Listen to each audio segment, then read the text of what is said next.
Welcome into ADC Sports Dallas Prime Time. The second day of Cowboys training camp is over in terms of practices, but we'll dive into what Mike McCarthy had to say about the Cowboys' focus and plan to fix the run game. The run game that was a major issue for the Cowboys, especially over the second half of the 2022 NFL season. There's work to be done there, and it's definitely not only about Ezekiel Elliott getting healthier and or involving Tony Pollard a little bit more. It's about much more. Mike McCarthy talked about this. We'll dive into those comments later on the show. We'll discuss the most recent signing by the Cowboys. It's USFL MVP Cowboys Turpin. We'll talk about the biggest trade that's working against him, and we'll talk about his chances to make the 53-man roster. Towards the end of the show, we'll also get into some injury updates. Specifically, Matt Willetsko exiting practice early today and what it could mean for the Cowboys moving forward. Do me a favor, hit the like button, share the stream. If you're watching on Facebook, YouTube, or Twitter, let your friends know about ADC Sports Dallas Prime Time. Every like allows us to put this show in front of more Cowboys fans. Let me shout out some people here in the Facebook chat and the YouTube chat. We've got Bruce, we've got Gregory, Professor O. I will be joining Professor O during his show tomorrow night. Make sure that you tune in. Glenn Heath as well over at Facebook. What is up? We've got Toxic Tom, Tommy, Samuel, Kevin Knight. Welcome into the show. And now that more of us are here, let's get ready to start the show officially, shall we? Here we go.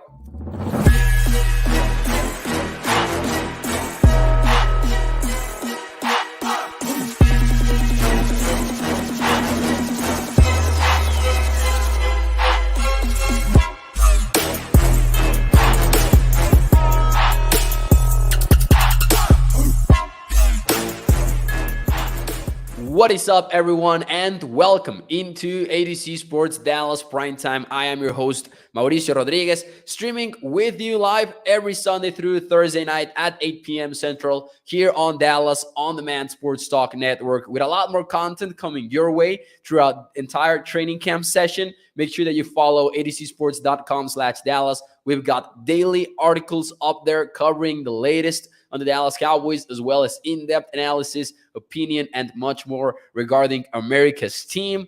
What is up, everyone?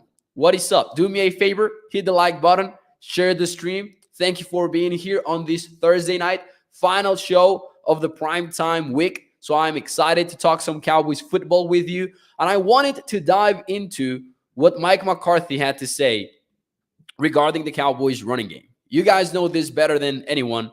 The Cowboys struggled to run the football. They did struggle to run the football, especially towards the second half of the season, and they need to fix that. Now, most of the conversation, it feels like, throughout the offseason has revolved around getting Ezekiel Elliott, a healthy version of Ezekiel Elliott, and involving Tony Pollard a little bit more. But honestly, that's just part of the equation. The question for me to you guys is, from 1 to 10, how confident are you on the Cowboys running game bouncing back? Now, I thought that Mike McCarthy had a very accurate response when asked about, the run-pass ratio for the Dallas Cowboys and if they were looking to change that. And here is his full answer. Let's listen to what he had to say. This is from yesterday's press conference. So this is actually not from today, but still worth discussing because I thought it was an interesting answer and an accurate one, and we'll dive into some numbers right after this. But here is what Mike McCarthy had to say on the topic. When you look at our numbers compared to, the league numbers, we're not, we're pretty much in line with all that. And really, the point I'm making with the team, there's patterns to everything. These patterns have always been there. It's just more really the recognition of those patterns and understanding where you're at as far as how the other guys looking at you. So I think the next step really is to take it as, are we running it more too much under center versus in the gun and those types of things. So that's really where our focus is, just to make sure that, we're conceptually running the things that give our players the best chance to be successful each and every week, but to make sure that, the mannerisms, the picture of, what it looks like, in pre-snap, that we're doing our due diligence on, making sure we can maybe, gain an edge or, it just, don't give the defense the picture where, the whole world knows where the ball's going before the ball's snapped. So looking at some of your answers here, 9 for Gregory, high number 9. Toxic Tom jokes at a 10 just because Ryan Nall is the GOAT. And you know what? Nick Ralston got waived for the Turpin signing. So one fullback less to compete with for Ryan Nall. 5-6 says Kevin Knight because of Pollard. 7 out of 10 says Professor O. We've got a 6 from 7-Eleven. Tommy with a low 2 because Kellen Moore is still around. So more or less we have optimistic answers mostly. 7.49 for Lumen, always with the exact numbers. But listen, I think that, to be fair, Mike McCarthy is right about one of the main issues for this Cowboys offense when they run the football. Because, again, we've talked about Ezekiel Elliott's health. We've talked about getting Tony Pollard in there a little bit more. But the Cowboys were predictable. Yeah, McCarthy mentioned, the looks that they give the defense. Are they running more from the shotgun than they are from under center or the other way around? They did. They did run significantly more when they were under center compared to when they were from the shotgun. Now, this is expected throughout the entire NFL. When teams line up in shotgun formations, they are more likely to pass the football overall. But from weeks 9 through 17, according to Sports Info Solutions, the Cowboys actually passed the football on 85% of their plays from the shotgun. That's the third highest rate in the NFL. And they ran on only 15% of their shotgun snaps. That ranked 30th in the NFL. Throughout the first 8 weeks of the season, though, they were close to average in the NFL. They were 14th and 19th. So, that's probably along the lines of where you want it to be. And the Cowboys, during that span from weeks 9 through 17, when they were one of the teams to be, more pass aggressive from the shotgun formation, they had the 23rd best success rate. So clearly that's something that impacted how this offense performed. We also saw other troublesome trends in which the Cowboys, for example, pretty much never used motion to run the football, which is beyond any comprehension. And I was reading this article by Dalton Miller, who does a great job covering the Cowboys. The other day he published for Pro Football Network this article on some of the storylines to follow during training camp for the Cowboys. And he was saying a very good point. In the passing game, you might not want to use a lot of motion if you, as a quarterback, like to have a static pre-snap picture of the opposing defense. Now, basically, since he joined the NFL, since he arrived to the NFL, Dak Prescott has been praised as one of the most intelligent quarterbacks when discerning pre-snap pictures. So maybe Dak Prescott wants some stability in the passing game, but there's literally nothing against you when you run motion in the run game. And the Cowboys never used motion in the run game. They were the team to use it the least, I believe, actually, at the snap. They were near the bottom of the NFL in all of those categories. So could we see a little bit more of that from the Cowboys in 2022? Based on Mike McCarthy's comments, that is one of the objectives. And if it is, then props to the Dallas Cowboys, because they do need to be a little bit less predictable on that front. Now, similarly to the numbers that we talked about during the shotgun portion of this, they also didn't throw a lot out of 12 personnel. Now, they did have some injury problems at tight end. Blake Jarwin had to miss about half the season. Now that they have Jake Ferguson to complement Dalton Schultz, maybe they're a little bit more willing to throw the football when in 12 personnel. So, let's see. Let's see some of your comments here.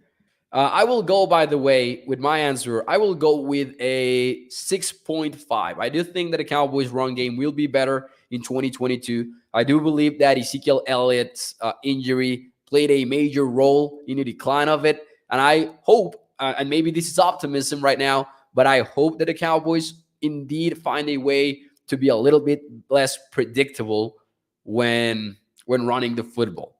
Try to find creative ways to make it work. Let's see. Toxic Tom says, Mo, at what point do we stop making excuses for Kellen Moore and his lack of experience and acknowledge this is who he is?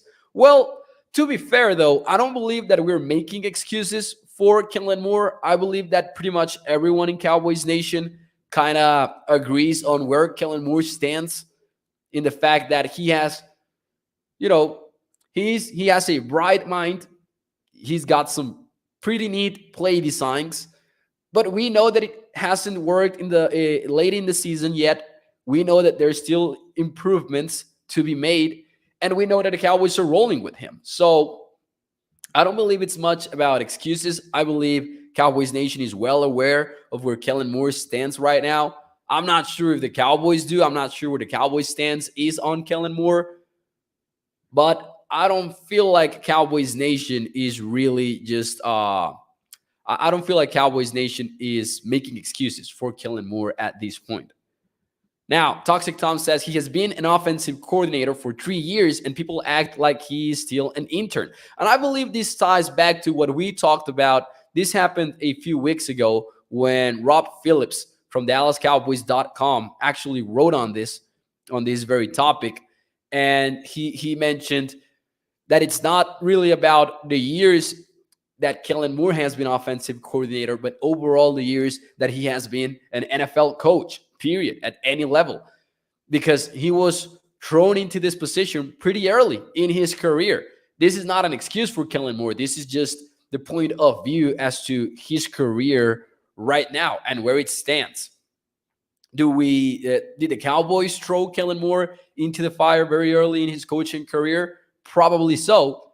But it's a fact that he hasn't been around as much as when Sean McVay, for example, made this big leap in his coaching career as an offensive coordinator, or even the same for Kyle Shanahan. And again, this is not an excuse. These are just facts into how Kellen Moore's coaching career has panned out. That's what the Cowboys are probably thinking right now. So it might have been a mistake to throw him out there that early, but I believe that's where that whole conversation of acting like Kellen is an intern comes from. I believe that is where it stems from. Let's see some more of your comments here. Tommy, with the correction, he says, nope, we think that he sucks, Mo. Now, and I've talked about this before. Like, there's obviously a lot of stuff that Kellen Moore needs to work on. But we cannot be biased towards any extreme. So we cannot sit here and say, oh, Kellen Moore is going to be the next Sean McVay or the next Kyle Shanahan, because that's an incorrect extreme. But I do believe that the other extreme is also a little bit biased, saying that he sucks and that he won't make it as an NFL coach because it's early in his career and we've seen good stuff from Kellen Moore. Like, we have seen that he does have great play designs, and he might not need to find an identity, and he still needs to work on game planning and all of that.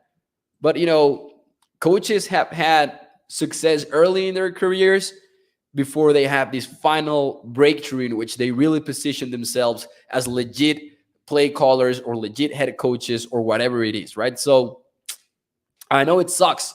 I know it sucks to be in a position in which you don't know if Kellen Moore will take the next step, but it wouldn't be the first time that someone like him really does take that next step. Thomas says he can work on all that stuff somewhere else. Well, the Cowboys are rolling with him, though, so that is happening. We'll see what happens from here on out. This will be a big year for Kellen Moore. This year, he might position himself back into that rising head coaching status that he had before. So we'll see what happens. Just leave it at he sucks, Mo, says Tommy915. Kevin Knight says Kellen Moore comes from the Garrett tree. Enough said. But he also kind of comes from the Chris Peterson tree, who was a very successful coach, is a very successful coach in college football. He does have other influences. We'll see. This is the year for Kellen Moore, I believe, though. He really needs to prove something else before the Cowboys continue to roll with him. And just like with Mike McCarthy, it seems like everyone is on the hot seat in Dallas, except for Dan Quinn among coaches. But anyways, one of the players that is coming into the team to try. Oh, thank you to Samuel Rowe for your comment and your donation, saying, "Do not believe Sky. I am Asian. That guy and gang." Man, it was fun to watch him play. I remember watching his highlights on YouTube like a lot when I was a kid. That was awesome. What's up, Celia Estrada? Thank you for joining the show. Moss Nation says it's their way or the highway. A lot of fans are really upset with what's been going on. Yeah, that's true. Fans this offseason have been upset at the Dallas Cowboys for plenty of reasons. And I'm talking on the field issues and off the field issues. Now, some are once more upset at the most recent signing by the Dallas Cowboys because they went ahead and got themselves a former MVP. But we're talking about a former USFL MVP. They signed Cowboys Turpin to the Dallas Cowboys. Now, Turpin won't have an easy path to the Cowboys 53-man roster. Right now, my question for me to you guys is I want to get your gut feeling on this whole thing. Do you believe he makes the roster or not? Now, Cowboys Turpin went undrafted 4 years ago. He has no NFL experience at all. He has off the field issues, including a guilty plea for an assault charge. I believe it happened in 2018. And the biggest challenge that Cowboys Turpin might be fighting against is his weight, because it's truly impressive. I put together a list of the lightest players on the Dallas Cowboys roster before Turpin was signed. You have Nashawn Wright at 185 pounds, Ja'Cory Robinson at 186, CJ Goodwin 190, Kelvin Joseph 192, and Aaron Champlin 194. Those are the top 5 lightest players on the Dallas Cowboys until Cowboys Turpin was signed. He is 30 pounds lighter than Nashawn Wright. It's crazy. You got to wonder, can you make it in the NFL at that weight? I was looking at, I have these baseline charts that I use during draft season that kind of lists the percentiles for players and which weight would put which player on what percentile on all of that. He wouldn't be in the 1st percentile of any position in the NFL. I haven't looked this up, but he might be the lightest player in the entire NFL right now. That will work against him, I believe. Now, he got that MVP award because he is fast as heck. And specifically, the Cowboys are seemingly not bringing him in to be a wide receiver. Cowboys Turpin is coming in to be a returner, something that the Cowboys right now do not have, and something that they have been looking for a while. So let's see some of your comments here.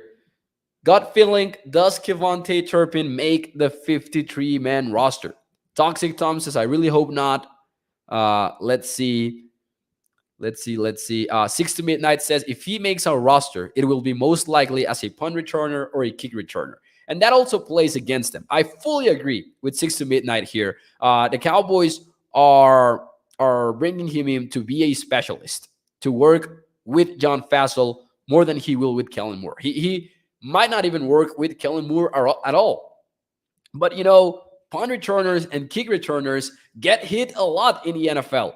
And it will not be as easy as it was for Turpin in the USFL to not get a hit, because he does have some crazy-ass highlights. He makes some insane plays out there on the playing field. But do you risk throwing him out there at 155 pounds? Especially because we're at a point in the offseason.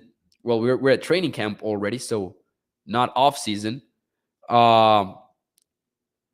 He might not be in time to add significant weight, right? Before the regular season. Professor O says, that whole offseason peanut butter talk, Turpin needs all of it. Turpin needs to do what I did when my coaches told me to do when I joined my high school football team.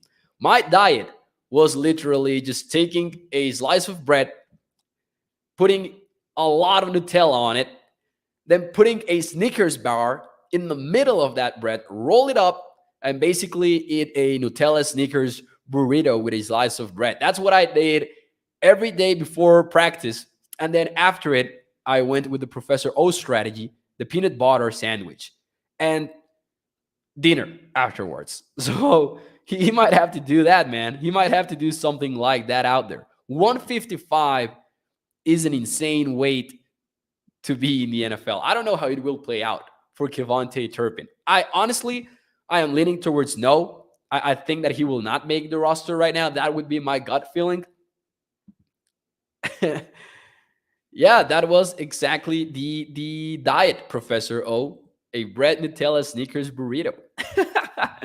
Like not a burrito with the tortilla on it. I mean, like you made the burrito with the bread, I guess. That's too much damn chocolate. But you see, I was like Cowboys Turpin. I might have been the lightest player in the entire league. I'm short. I'm short and I'm small. And maybe you don't see me standing up or anything, but that's just okay with me. Little people, big worlds, Toxic Tom. I will go with now. Craig says he will make the team. Gregory also says he will make the team. Yeah, we're trying to block those bots. Don't worry. Yeah, I know that some of you are already bots. Mods, excuse me. So I'm sure that I'm getting some help with you guys over at YouTube. That's playing against him. Dexter Williams says, I think he will return so fast at 155, and that's his attribute.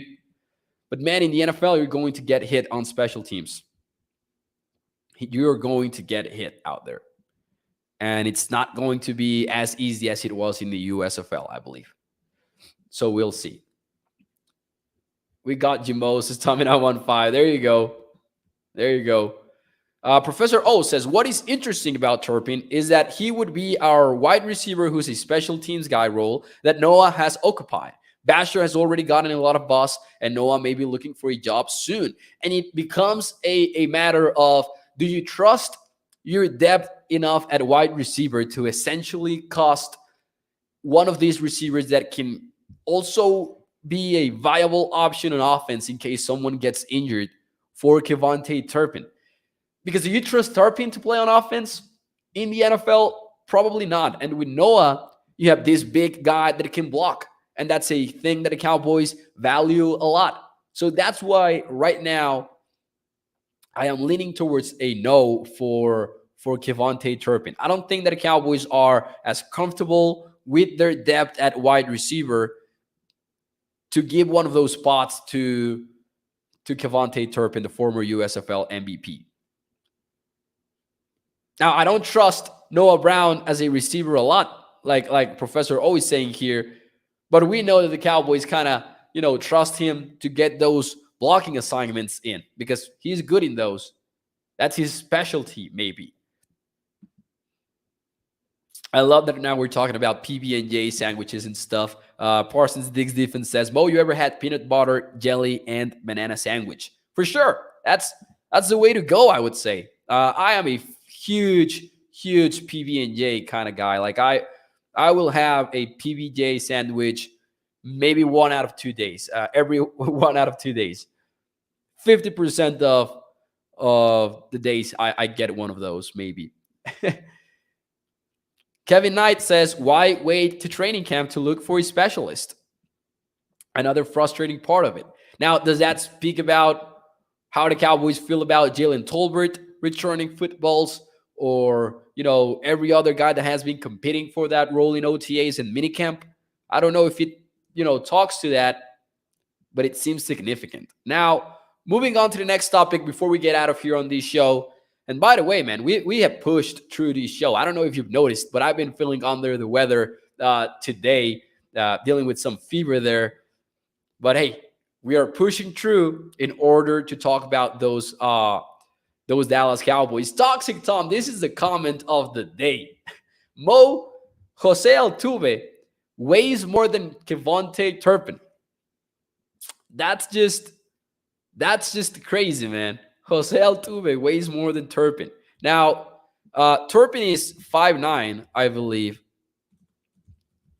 How tall is uh let's see here. How tall is Altuve? I'm trying to find his height here really quick. Let's see. Because he's 5'9". I cannot get his height. So baseball Wikipedia pages are not like football Wikipedia pages in which you get everything right away. Now, height, oh man, I get it in centimeters because I am, Googling out 5'6", says Toxic Tom. That's crazy, man. That is crazy. Whoo. 6 to midnight say Toxic Tom says Mo is playing hurt. I am, man. You gotta do this. 6 to midnight says pain is just weakness leaving the body. I love the motivational quotes right now on the on the show. Tommy 915 says his bat weighs more, Tom. Jose Altuve's bat weighs more than Cavante Turpin. Woo-hoo. Well, that's a storyline to follow now on training camp. How will Turpin do and how durable will he be when he gets hit? But anyways, speaking of durable, speaking of injuries, Matt Waletzko exited practice early with an apparent shoulder injury. And it brings a big question for the Dallas Cowboys. Now, we don't know anything about how serious it is. We probably will find out more about it during the weekend after he gets an MRI and all of that medical stuff.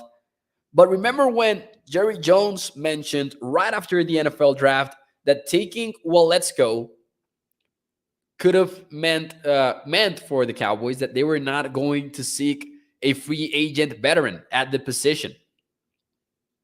So if Waletzko's injury is serious, which, crossing our fingers, we hope not, do you agree or disagree that Waletzko's injury could lead to a free agent signing? There are not a lot of, attractive free agents out there at tackle, but Brian Bulaga is out there. He's 33 years old. Darrell Williams, who we have discussed previously on the show, is also available, formerly with the Buffalo Bills, most recently.